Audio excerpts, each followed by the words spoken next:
I'm Kristen from Illinois Extension, and today I'm making banana mango shake. Wash hands with soap and water for 20 to 30 seconds. Ingredients: 2 cups 1% or non-fat milk, 1 fresh mango pit removed or 1 cup frozen mango partially thawed, 1 medium-sized banana, 2 ice cubes.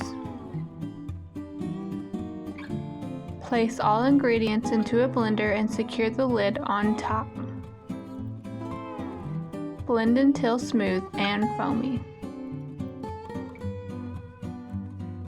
Pour into cup and you're ready to drink. This is the banana mango shake, and this is something that's really simple and easy when you're wanting something to cool you off.